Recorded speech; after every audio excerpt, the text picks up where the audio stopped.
주님께서 여러분과 함께 또한 사제의 영과 함께 마테오가 전한 거룩한 복음입니다. 주님 영광 받으소서. 예수님께서는 헤로데 임금 때에 유다 베들레헴에서 태어나셨다. 그러자 동방에서 박사들이 예루살렘에 와서 유다인들의 임금으로 태어나신 분이 어디 계십니까? 우리는 동방에서 그분의 별을 보고 그분께 경배하러 왔습니다 하고 말하였다. 이 말을 듣고 헤로데 임금을 비롯하여 온 예루살렘이 깜짝 놀랐다. 헤로데는 백성의 수석사제들과 율법학자들을 모두 모아놓고 메시아가 태어날 곳이 어디인지 물어보았다. 그들이 헤로데에게 말하였다. 유다 베들레헴입니다. 사실 예언자가 이렇게 기록해 놓았습니다. 유다 땅 베들레헴아, 너는 유다의 주요 고을 가운데 결코 가장 작은 고을이 아니다. 너에게서 통치자가 나와 내 백성 이스라엘을 보살피리라. 그때 헤로데는 박사들을 몰래 불러 별이 나타난 시간을 정확히 알아내고서는 그들을 베들레헴으로 보내면서 말하였다. 가서 그 아기에 관하여 잘 알아보시오. 그리고 그 아기를 찾거든 나에게 알려주시오. 나도 가서 경배하겠소. 그들은 임금의 말을 듣고 길을 떠났다. 그러자 동방에서 본 별이 그들을 앞서가다가 아기가 있는 곳 위에 이르러 멈추었다. 그들은 그 별을 보고 더없이 기뻐하였다. 그리고 그 집에 들어가 어머니 마리아와 함께 있는 아기를 보고 땅에 엎드려 경배하였다. 또 보물 상자를 열고 아기에게 황금과 유향과 모략을 예물로 드렸다. 그들은 꿈에 헤로데에게 돌아가지 말라는 지시를 받고 다른 길로 자기 고장에 돌아갔다. 주님의 말씀입니다. 그리스도님 찬미합니다. 오소서 성령님. 그들은 그 별을 보고 더없이 기뻐하였다. 안녕하세요. 예, 오늘 동방박사 이야기가 나옵니다. 그리고 또 주님 공연 대축일이죠. 예수님께서 우리의 구세주이심이 공적으로 드러났다는 것을 기념하는 날입니다. 이게 이스라엘의 구세주만이 아니라 세상 모든 민족들의 구세주라는 사실이 드러나게 된 겁니다. 누구를 통해? 동방박사들을 통해서요. 별을 보고 동방에서 지금처럼 비행기 타고 온 것도 아니고 걸어서 몇 달을 어떻게 보면 몇 년이 될 수 있을지도 모르겠어요. 하여튼 굉장히 어마어마한 거리를 걸어서 옵니다. 와서 어디까지 오게 되었느냐? 예루살렘까지 왔어요. 그죠? 그리고 나서 동방박사들은 예수님이 어디에 계신지 알 수가 없었던 것 같습니다. 그러니까 별이 떠 있기는 하지만 어디에 구세주 예수님이 계신지를 가르쳐주고 있지는 않았기 때문에 동방박사들은 예루살렘에서 헤로데에게 찾아가죠. 헤로데가 임금이었고 임금에게 물어보면 당연히 알 수 있을 거라고 생각해서 찾아갔겠죠. 근데 찾아가고 난 뒤에 오늘 복음을 보면 온 예루살렘이 깜짝 놀랐다고 이렇게 표현이 되고 있습니다. 그리고 나서 헤로데는 수석사제들과 율법학자들에게 물어봐요. 메시아가 태어날 곳이 어딘지. 그러자 이 사람들이 어떻게 하죠?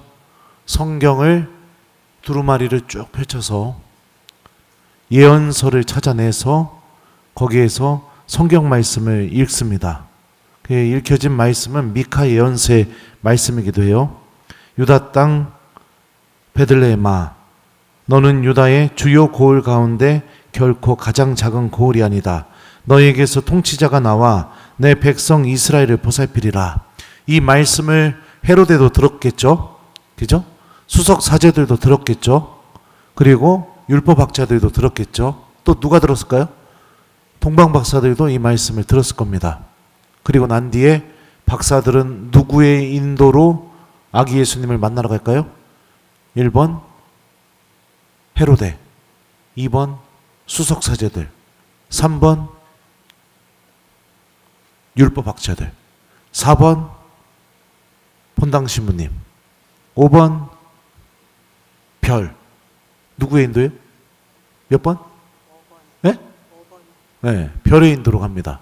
그러면 우리가 논리적으로 생각해 보면 별은 처음부터 동방박사들을 베들레헴으로 인도할 수 있는 능력을 갖고 있었어요.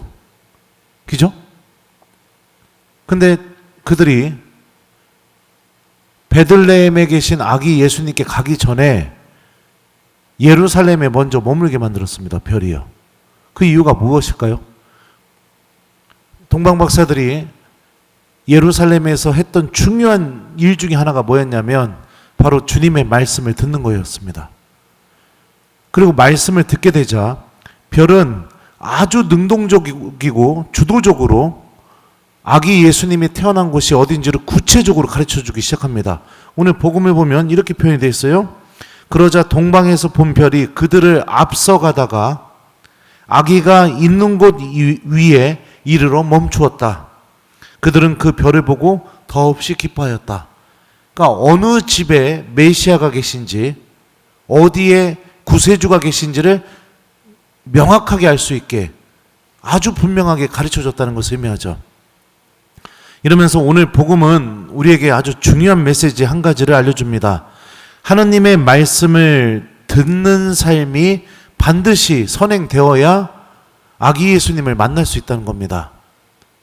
다시 말하면 주님의 말씀을 듣지 않고 살아가는 삶은 어디에 머무는 삶이냐? 예루살렘에 머무는 삶이라는 거예요. 근데 예루살렘에서 베들레헴으로 건너가려면, 다시 말하면 살아계신 구세주 예수님을 만나고 싶다면 주님의 말씀을 반드시 들어야 된다는 겁니다. 이게 오늘 복음이 우리에게 주는 아주 중요한 메시지인 거죠. 여러분들도 동방박사들처럼 별의 인도로 지금 이 자리까지 오셨습니다. 이 별이 하늘에 떠 있는 별을 얘기하는 게 아니라 예수님이 탄생하셨고 구세주 하느님께서 존재하고 계시고 우리를 초대하고 계시고 누군가가 이 사실을 여러분들에게 알려주었겠죠. 여러분들에게 별이 되어준 사람들이 있었을 겁니다. 저 같은 경우는 제 부모님이 저에게 별이 되어줘서 신학교까지 가게 되었고 말씀을 공부하고 사제가 되어서 또 우리 본당 교우들에게 별이 되어주고 있는 삶을 살고 있는 것 같아요. 아무튼 별의 인도로 여기까지 오셨어요. 그리고 여러분들이 이 미사에서 할 수 있는 게 무엇일까요? 말씀을 듣는 삶입니다. 들으셔야 성체 안에 살아계시는 예수님을 직접 만날 수 있게 되겠죠. 말씀을 듣는 삶이 선행되어야 예수님이 나의 구원자, 구세주임을 내가 깊이 체험하고 나의 삶 안에 변화가 일어나게 되겠죠. 한 가지 또 주목할 만한 사실은 무엇이냐? 헤로데, 수석사제들, 율법학자들, 이 사람들은 말씀을 듣고도 어떻게 했을까요? 1번, 동방박사들과 함께 아기 예수님을 찾아서 그 집에 들어가서 함께 경배를 드렸다. 2번, 꿈쩍도 안 했다. 몇 번이에요? 예? 예, 꿈쩍도 하지 않은 신앙생활. 근데 이 사람들 기도 안 했을까요? 여러분들 수석사제들 어떤 사람일까요? 성전 안에서 하느님 앞에서 향을 분향을 하고 예배를 드리고 그랬던 사람들이에요. 율법학자들은요, 주님의 말씀을 연구하고 공부하고 율법을 공부하고 이랬던 사람들이에요. 하느님의 일에 봉사하는 사람들이었는데 신기한 점이 뭐예요? 말씀을 듣고도 꿈쩍도 하지 않는다는 겁니다. 가지 않는다는 거예요. 여러분들은 어떤 신앙인이세요? 꿈쩍도 하지 않나요? 아니면은 구세주 예수님을 만나러 계속 떠나는 사람입니까? 물어보는 거예요. 한번 본인이 어떤 사람인지 생각해 보시라고.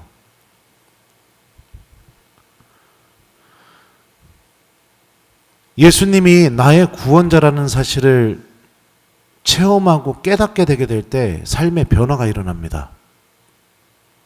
그 삶은 어떤 삶으로 바뀌게 되느냐? 하느님의 구원을 준비하는 삶으로 바뀌게 돼요.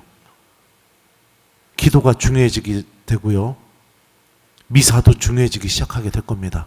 고해성사도 중요해지게 될 겁니다. 이웃들에게 사랑을 실천하는 것도 중요해지게 될 거고요. 그럴 겁니다.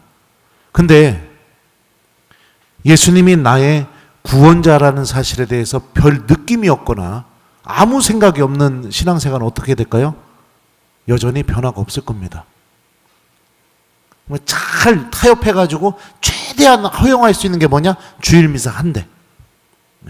이것도 말씀을 듣고 주님 말씀이 나를 움직여서 한 주가 하나님의 구원을 준비하는 삶으로 변화되는 그런 시간으로 주일미사를 인식하는 것도 아닙니다. 변화가 없을 겁니다. 꿈쩍도 하지 않을 겁니다. 헤로데 오늘 복음 다음 장면이 뭘까요?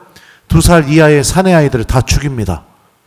꿈쩍도 하지 않는 신앙생활이 어떤 열매를 맺어내느냐? 예수님이 없어져 버려야 편하다고 생각하는 삶. 이걸 맺어내 버려요. 수석사제들과 율법학자들 마태복음 여러분들 읽어보시면 어떤 사람들일까요? 마지막에 예수님 십자가에 못 박혀서 죽게 만드는데 가장 결정적인 역할을 했던 사람들입니다. 그러니까 공통점이 뭐예요? 꿈쩍도 하지 않는 신앙생활은 나의 마음속에서, 생각 속에서, 일상에서 예수님이 사라져버리기를 바라요. 그리고 이미 사라져버린 삶을 살기도 합니다. 아무 상관이 없으니까요. 아무튼 우리들은 별의 인도로 지금 이 자리까지 와 있습니다. 그리고 예수님이 구원자라는 것을 인식하고 있기 때문에 이 자리에 온 겁니다. 근데 신앙생활은 인식하는 삶으로 끝나는 것이 아니라 인식에서 체험으로 넘어가야 됩니다.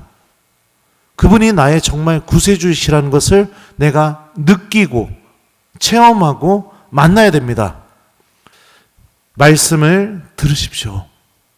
듣는 것도 헤로데처럼 들어서는 안 됩니다.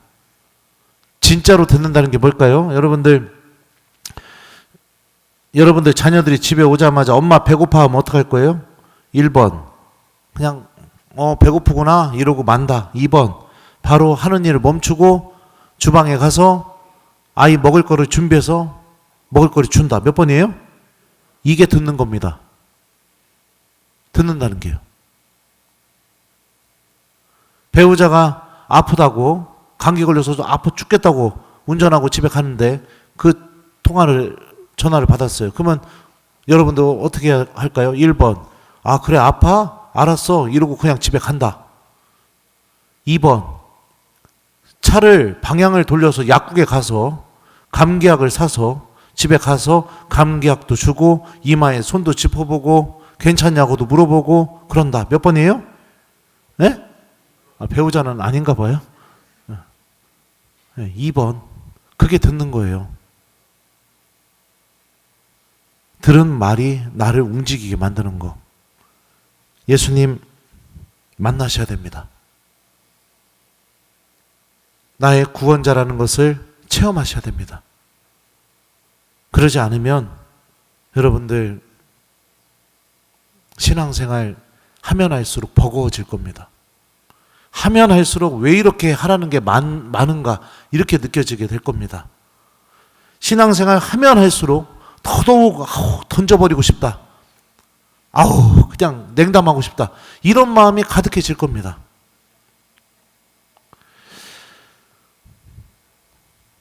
특별히 우리는 지난 한 해 동안 평일미사 성체조배 성경 읽기 열심히 이렇게 사목지표로 해왔죠. 오늘 동방박사들이 여러분들 예수님께 빈손으로 갔을까요? 아닙니다. 황금과 유향과 모략을 가지고 예수님을 경배하러 갔습니다. 황금은 예수님의 왕권을 상징합니다. 모략은 예수님의 죽음을 상징해요. 십자가 죽음. 그리고 유향은 예수님의 신성을 상징한다고 얘기합니다. 여러분들 주님을 왕으로 모신다는 게 무엇일까요? 그분이 나의 주권자가 되시는 것. 다시 말하면 그분의 말씀이 나를 움직이게 만드는 것. 이게 주님을 왕으로 모시는 거죠. 예. 여러분들도 1년 동안 본당 신부님 사목 집회에 따라서 하느님 말씀을 기억하고 실천하려고 노력하면서 살아왔어요. 이따가 봉헌 시간에 내 안에 머물러라 책 봉헌하겠죠. 말씀을 기억하면서 실천하면서 살아왔던 바로 1년 동안의 그 여러분들의 노력이 오늘 동방박사들처럼 여러분들이 주님께 드리는 황금이 되어줄 겁니다. 예수님의 죽음을 상징하는 모략, 이 미사가 예수님의 십자가 순환과 죽음 부활을 기념하고 있죠. 미사 때마다 최후의 만찬을 기억하고 있으니까요. 평일에 미사에 오려고 하고 미사를 통해서 드러나는 성체성사의 신비를 가슴속에 담고 이웃들에게 사랑을 실천하려고 하고 나를 양식으로 내어주려고 하면서 살아왔던 그 1년 동안의 여러분들의 그 미사에 오는 발걸음들이 오늘 동방박사들이 주님께 모략을 봉헌했던 것처럼 예수님께 드리는 모략이 되어줄 겁니다. 그리고 유향은 예수님의 신성을 의미한다고 했죠. 여러분들이 성체 앞에 머물면서 그분을 하느님으로 섬기고 주님의 은총을 청하고 그분 곁에 머무르려고 했던 그 수많은 시간들이 오늘 미사 때 여러분들이 동방박사들처럼 주님께 드리는 유향이 되어줄 겁니다. 황금과 모략과 유향. 주님께서 얼마나 기쁘게 받으실까요? 꿈쩍도 하지 않는 신앙생활은 주님께 드릴 게 없습니다. 빈손으로 나가죠. 꿈쩍도 하지 않는 신앙생활은 변화도 없습니다.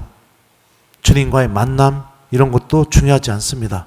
하지만 별을 바라보고 주님을 구세주로 인식하고 주님의 말씀을 듣고 살아가는 신앙생활은 주님을 구원자로 만나게 될 것이며 주님께 나도 선물을 잔뜩 들고 걸어나가는 동방박사들처럼 될 수 있겠죠.